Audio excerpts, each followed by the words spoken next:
નમસ્કાર મિત્રો, સ્વાગત છે અમારી ચેનલમાં. આજે આપણે એક એવા મહાન વ્યક્તિત્વની વાત કરીશું જેમણે 32 વર્ષની નાની ઉંમરમાં ભારતની સંસ્કૃતિ અને આધ્યાત્મને એક નવી દિશા આપી. બિલકુલ સાચું કહ્યું. આજે આપણે જગતગુરુ આદિ શંકરાચાર્યજીની વાત કરીશું, જેમણે વેદોના જ્ઞાનને પુનર્જીવિત કરી અને ભારતને એકતાના તાતડે બાંધ્યું.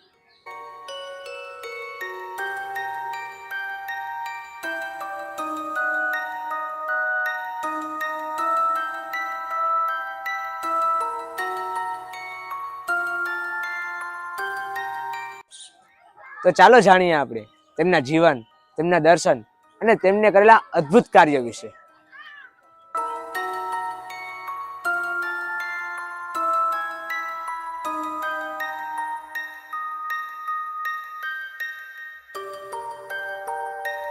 તો શરૂઆત કરીએ તેમના જન્મથી. તેમનો જન્મ કેરળના કલાડી ગામમાં થયો હતો.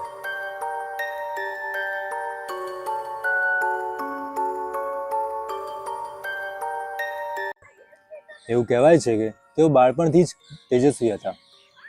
હા, તમે જાણીને નવાઈ લાગશે કે તેઓએ માત્ર 8 વર્ષની ઉંમરે ચારેય વેદોનું જ્ઞાન મોઢે કરી લીધું અને 12 વર્ષની ઉંમરે તો તેઓએ શાસ્ત્રોમાં મહારત હાસિલ કરી લીધી હતી.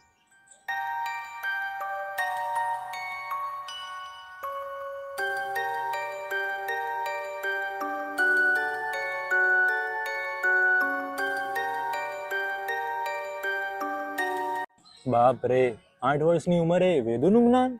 આ ઉંમરે આપણે શું કરીએ છીએ અને એમણે શું કરી બતાવ્યું? એટલે જ તો તેઓને આદિગુરુ કહેવાયા.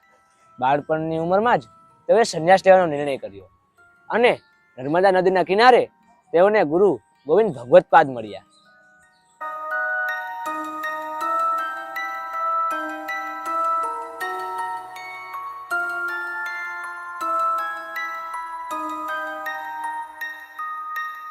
દોસ્ત, આપણે સાંભળીએ છીએ કે આદિગુરુ શંકરાચાર્યજીએ આપણને અદ્વૈત વેદાંતનો સિદ્ધાંત આપ્યો છે, પણ આ અદ્વૈત વેદાંત છે શું?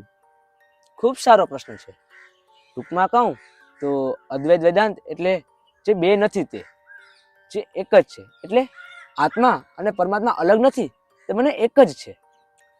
તો એટલે કે દરેક જીવમાં ઈશ્વરનો અંશ છે? હા, બિલકુલ. એમનું એક સુપ્રસિદ્ધ વાક્ય છે, બ્રહ્મ સત્યમ જગત મિથ્યા જીવો બ્રહ્મેવ ના પરહ. એટલે આ સંસારમાં ઈશ્વર જ સત્ય છે અને જીવ પોતે જ બ્રહ્મ છે. આ સંસાર તો ક્ષણભંગુર છે. એમણે આ માધ્યમથી મનુષ્યોને એક ખૂબ મોટી પ્રેરણા આપી છે.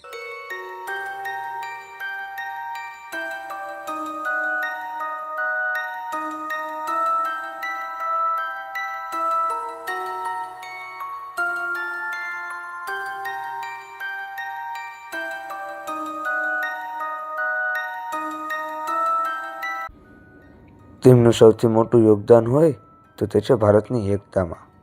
તેઓએ છેક કન્યાકુમારીથી લઈ કાશ્મીર સુધી ભ્રમણ કરી અને ભારતની એકતાના તાંતણે બાંધ્યું.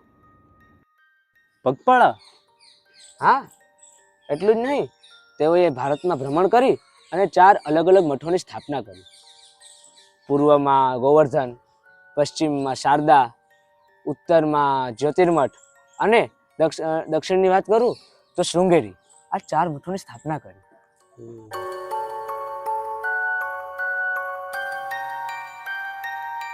ઓહ, એટલે એમણે આખા ભારતને સાંસ્કૃતિક રીતે જોડી દીધું છે.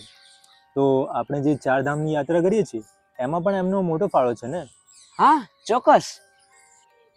મેં સાંભળ્યું છે કે એમણે ઘણા બધા સ્ત્રોતો પણ લખ્યા છે. હા, એમના સ્ત્રોતો તો અદ્ભુત છે. આપણે બધાએ ભજ ગોવિંદમ તો સાંભળ્યું જ હશે. એ સિવાય સૌંદર્ય લહરી, વિવેક ચૂડામણી અને ઉપનિષદો તથા ભગવદ્ ગીતા પર તેમની જે ટીકાઓ લખેલી છે તે આજે પણ વિદ્વાનો માટે માર્ગદર્શક બની રહી છે.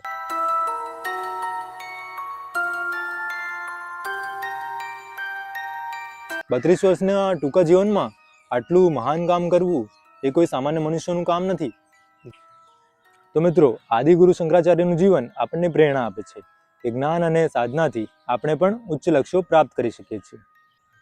અંતમાં એટલું જ કહીશ કે આદિગુરુ શંકરાચાર્ય માત્ર એક સંત ન હતા, તે એક મહાન ક્રાંતિકારી વિચારક પણ હતા. તેમણે આપણે શીખવ્યું કે આપણું સાચું સ્વરૂપ શું છે.